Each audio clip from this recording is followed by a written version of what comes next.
ڕاستترین ئەکان لە ڕاستترین شێوە بابەتی مێژووی شۆڕشینەتەوەی کوردی هەڵاوەتەوە.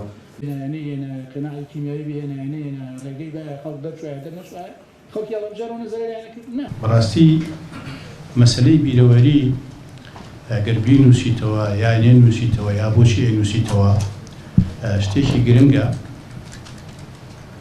من بۆ خۆم ئێستا لە ژیانێکی خۆش ئاژیم،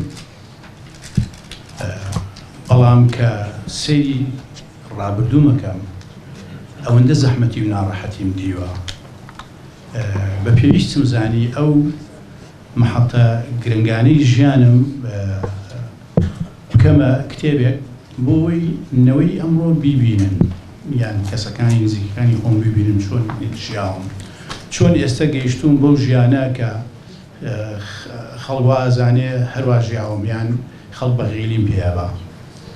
ئەوە لایەنێکە. لایەنی دووەم بە حکمی ئەوەی من لە ناوچەیەکە ژیاوم کە شۆڕشی ئەیلول لە سەرەتا لەوێەوە دەستی پێکردن و محەڵەیەکی ئەساسی بووە و باوکم لەو شۆڕشا شەهید بووە.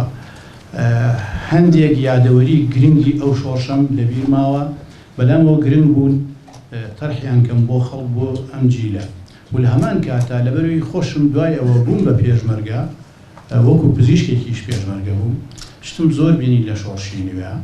ئەوانش دیسان گرنگ بوون چونکە ئەمانە بێتە مێژووی میلەتێک. ئەم کتێبە بە شێوەیەکی گشتی ئەکرێ بە دوو بەشەوە، بەشێکی کۆمەڵایەتیە، بەشێکیشی سیاسیە. وەزعی ئابووریم زۆر خراپ بوو. زۆر کەس ئەیانوت تۆ ناتوانێت کولێ تۆ بکەی لەبەرەوەی فەقیر ناتوانێت کولێ تۆ بکە. ئەوە یەکێک لە ترسەکانم بوو کە ئەچمە کولێ تۆ زۆر هەوڵم داوە کە یانی جاری وا هەبووە لە ڕۆژێکە دوو جار نانم خواردووە، جاری وا هەبووە داوای هاوکاریم لە هاوڕێکانم کردووە. مەسەن لە کتێبەکە باسم کردووە عەباس و حەمین بارام کە داوای هاوکاریم لێ کردوون بە قەست پارەم بەنێ، پارەکەی ناموەتێ دوایی بە قەست پارەکەم بۆ بدون تۆ وەریان نەگرتووە.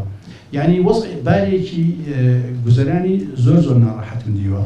ئەنجا کە دێمە سەر مەسەلە سیاسیەکە، مەسەلە سیاسیەکە ئێمە سێشتم باس کردووە. شتی یەکەم ئەو زوڵم و زۆرانەی کە ڕژێمی بەعز لە گەلی کوردی کردووە لە قۆناغە جیاجیەکانە.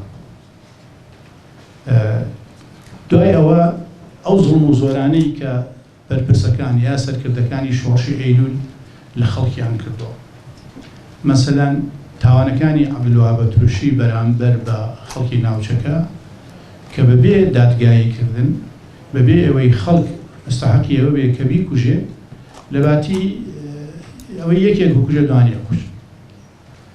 بۆ نمونە ئەوەی کە زۆر تەئسیری تێکردم، ئێستا خەڵکێکی زۆر ئەڵێ کاکە تۆ باوکو شۆڕشی شەهیدی شۆڕشی ئەیلولە، ئەی بۆ لەگەڵ ئەوانە نابی؟ ئەمنیش دەڵێم ناتوانم، چونکە کاتێک کە ئەبینم عەبدولوهاب ئەتروشی کەمالی حەڕوژ دەکوشێ و لە ترسی ئەوەی نەوەک حەڕوژ تۆڵەی کوڕەکەی بکاتەوە ئەویش ئەگرێ ئەیکوژێ، یادەوەریانم بنووسم بۆ دیفاعکردن لە خۆم بێ کە من ئینسانێکی خراپ نیم، من ئینسانێکی ڕاڕان نیم، من ئینسانێک نیم هەر ڕۆژی وەکو پێمەڵێن لەسەر پەتێک یاریەکەم. من لەبەرەی گەلدام، من لەگەڵ بەرژەوەندی میلەتەکەم، لەگەڵ حیزبانیم و قەناعەتی خۆشم وایە ئەمڕۆ یەکێک لەو شتانەی کە زەرەری لە مەسەلەی کورداوە ئەو حیزبایەتی تەسکەیە، ئەو دەمارگیری حیزبیەیە. یەکاتەوە ئەوی تریشیان پێڵێ لێرە لەلایەمە بمێنەرەوە ئیش بکە دیسانەوەڵەت یەکاتەوە دیسانەوە شۆڕش هەڵەبژێرێتەوە. هێنا قناعی کیمیایی هێنا ڕێگەی بە خەڵک دەرچوایە دەرنەچوایە خەڵکی هەڵەبژێڕەوە نەزەریانەکرد نا. ئەوە وانە ئێستا لێرە لەگەڵ تۆ ناکۆکم تۆ بەرنامەی دژمن هەڵبەشێنیتەوە.